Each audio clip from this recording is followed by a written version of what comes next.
안녕하세요. 독서왕 논술왕 한선생입니다. 지난 시간에 제가 트리갭의 샘물이라는 책을 소개해 드렸는데 미처 하지 못한 이야기를 전해 드릴까 합니다. 트리갭의 샘물이라는 책은 저한테 강사 생활에 있어서 많은 의미를 던져준 책입니다. 제가 이제 고등을 주로 가르칠 때는 사실 주입식 교육, 치중을 뒀었거든요. 그런데 이제 초등을 가르치면서 고민을 되게 많이 했었어요. 왜냐하면 어머님도 그렇고 저도 그렇고 사실 이제 고등과 중등의 기억은 좀 많이 나잖아요. 내가 무슨 고민을 했는지, 무슨 생각을 했는지. 그래서 고등을 가르치는데 중등을 가르치는 게 힘들진 않았어요. 왜냐하면 아이들이 충분히 공감해 줄 수 있으니까. 근데 이게 초등은 너무 힘든 거예요. 왜냐하면 제가 초등학교 때 내가 무슨 생각을 하면서 살았는지 기억이 도대체 나질 않는 거예요. 아마 어머님들도 같은 고민일 겁니다. 제가 왜 저러지? 근데 수업을 통해서 아이들을 이해해가는 부분이 참 많았던 것 같아요. 제가 지난 시간에도 잠깐 한 아이의 소개를 했었는데 저는 초등학생한테 삶이란, 죽음이란, 영생이란 너무 어려운 주제 아닌가? 왜냐하면 이걸 가르치는 것 자체가 어려운 일이었기 때문이죠. 고3한테는 대입 논술 가르치면서 이거에 대해서 뭐 철학자의 말도 인용하고 이런 지문 저런 지문 하면서 가르칠 수 있지만 그거는 조금 어렵겠다 싶었는데 이 책을 통해서 아이들의 생각을 보고 깜짝 놀랐어요. 우리가 생각하지 못했던 부분들을 아이들은 꼭 생각하고 대답을 해주거든요. 그래서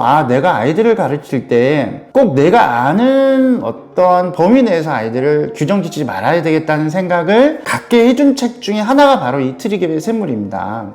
어머님들도 아이들 이제 독서 교육하면서 이런 생각을 할 거예요. 뭔가 답을 정해놓고 또는 이래야 한다라는 당위적 관점에서 아이들을 지도하는 경우가 있는데 우리가 잘 모르기 때문이 아닐까라는 생각을 해봤어요. 아이들은 우리가 이해하지 못하는 그런 측면들을 되게 많이 가지고 있어요. 그런데 바꿔 생각해보면 그들의 세계에서는 그게 합리적이고 상식적일 수 있거든요. 그래서 저는 이 독서 수업을 통해서 단순히 국어를 잘한다 혹은 뭐 많은 지식을 얻을 수 있다라는 측면보다는 아이들과 대화를 통해서 정말 아이들을 잘 이해할 수 있고 내 아이의 새로운 측면을 발견 나갈 수 있다라는 점이 가장 큰 이점이 아닐까 싶습니다. 제가 아이들의 글을 보면서 가장 주목하는 부분, 초등학교 5학년, 6학년 같은 경우는 500자, 600자 정도의 글을 쓰는데 그 글에서 전체 다가 다 뛰어나거나 그런 친구들은 별로 없어요. 근데 간혹 가다가 한 줄 또는 한 어휘? 그 부분이 보석처럼 빛날 때가 있어요. 그런 부분들을 보면 이거를 쓴다고? 이러한 어휘를 이 상황에서 구사한다고? 그런 경우를 발견해서 아이들한테 칭찬해주고 아이들에게 힘을 주고 그러면 아이들은 되게 뿌듯해 하거든요. 그러면서 저는 아이들의 되게 많은 가능성을 봐요. 그러니까 수학학원에서 또는 영어학원에서 발견해주지 못하는 아이들의 뛰어남을 발견하는 경우가 있습니다. 어머님들도 아이들과 함께 책을 가지고 이야기하면서 그런 경험을 하실 수가 있을 거예요. 내가 미처 발견하지 못했던 내 아이의 뛰어난 부분을 분명히 발견하실 수가 있고 그러면서 아이를 좀 더 이해하게 되고 그러면서 아이를 좀 더 좋은 방향으로 지도해 갈 수 있지 않을까라는 생각을 하게 되었습니다. 그래서 저는 이 트리갭의 샘물이라는 책은 어머님들이 조금 더 깊게 정독을 하시고 아이들과 이 부분에 대해서 이야기를 나눠줬으면 좋겠습니다.